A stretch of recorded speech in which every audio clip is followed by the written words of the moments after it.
Aí, rapaziada, parece que agora vai, hein? Vamos ver se vai ou não. Ó, se liga aí, ó. O bagulho aí pra sobrevivência, ó. Comida e água para 72 horas. Aí os caras querem que leva coisa enlatada. Vamos aí. E aí, vamos nós. A simulação de terremoto. Por isso que o bagulho treme. See how structures can be built to keep from collapsing. Aí ele tá escrito ali, veja como que as coisas podem ser construídas para que ela não caia durante um terremoto. E o chão aqui parece que é meio mole, a gente tava no chão aqui, ó. É, por isso que treme, ó. Não sei se vai dar pra vocês verem. Vamos ver qual é que é, ó. Em 1 minuto, ó. Liga aí, segura, hein, Bia. Tem um negócio aqui na frente de segurar, ela quer ficar filmando o tablet, ela vai derrubar esse tablet. Ó, você tem que vir, tá vendo a faixa amarela? Aí...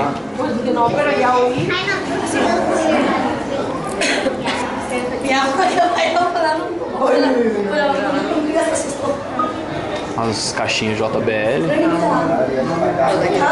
pra dar aquele... Filhão, Isso que a gente sentiu de verdade essa madrugada. então, essa madrugada deu uma aí de 3.8 aí, ó. Nem foi muito forte. Mas a cama balançou, hein? Balançou. Que coisa horrível. Sem falar o barulho, né?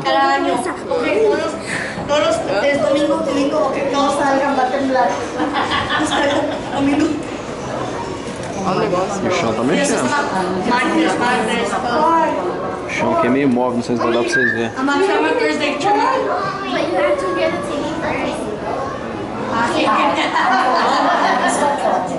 And I got build structures like the one we're in right now, the California Science Center.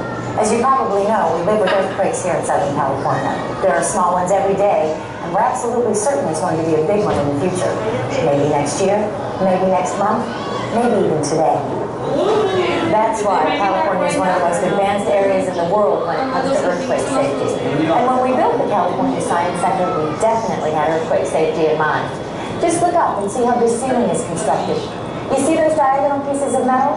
That's called lateral bracing, and we made it to support the building whenever things get a big shake. Here's how lateral bracing works in the pavilion. See how the lateral bracing resists the forces created by an earthquake by transferring these forces down to the foundation. I know what you're thinking. All the structural support in the world won't do you any good if all this glass comes crashing down on your head. And we thought of that too. The glass is actually glued to the frames, and it's laminated, which means it's sandwiched with a thin layer of plastic. You can see the lamination in this sample. So if the glass does break, the pieces stay in place rather than falling to the ground. So, now you know how we prepared for an earthquake here. But what about the rest of the Science Center? Come with me, I'll show you. Some of the earthquake-resistant features we built can't be seen just by walking around the building. Have a look at these walls. You can't really see much, can you? I'm going to show you something. These walls are actually 2 feet thick. And if this building ever starts to sway, the walls will take that swaying motion and transfer to the base of the building. And what would happen at the base of the building? Check this out. This building sits on footings that look like this. Look how huge they are. 5 feet thick and 20 feet wide. So when the swaying moves to the base, the footings take that motion and transfer it to the ground, and the building doesn't tip over.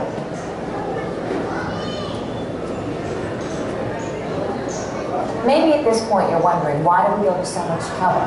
Why do we need such thick walls? Well, here's a reminder of what we're up against. When an earthquake hits, watch out. All the structures that seem so solid in our world can fall apart. Bridges collapse. Houses are destroyed. Broken gas and water pipes can cause floods and fires. And there are unforeseen hazards all around. I want to show you how other structures have been made more earthquake safe. Check this out.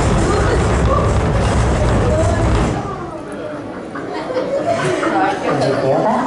I think we just had a small earthquake. Nice timing, huh? Well, it just goes to show you that earthquakes happen all the time in this building. Most are too small to notice, but it's not uncommon to happen. So, what was I saying?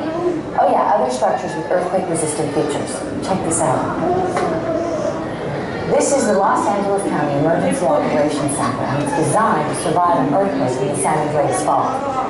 The amazing thing about this building is that it doesn't actually sit on the ground.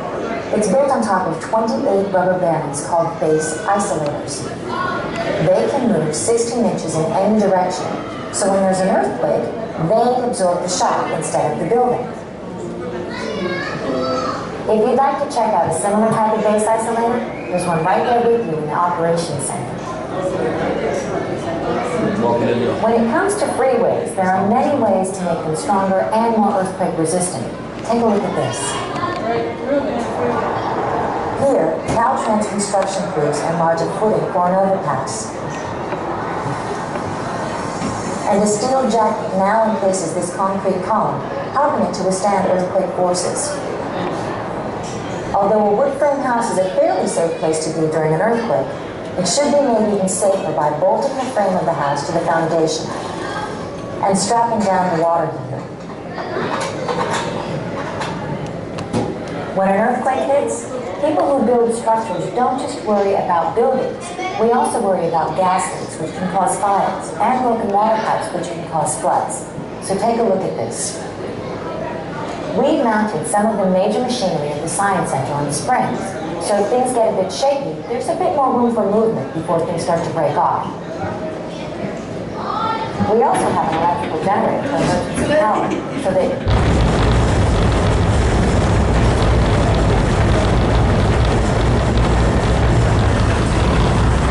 O chão tá mexendo. Não fez isso, mano. Olha.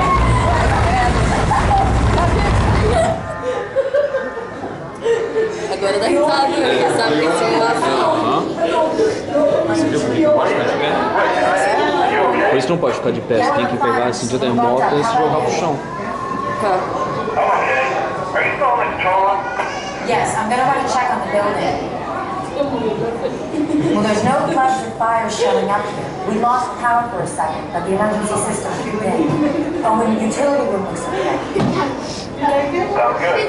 You sit in for a minute while I do a walk around? Yeah, I'll wait here. Everything looks okay out there in the operations center.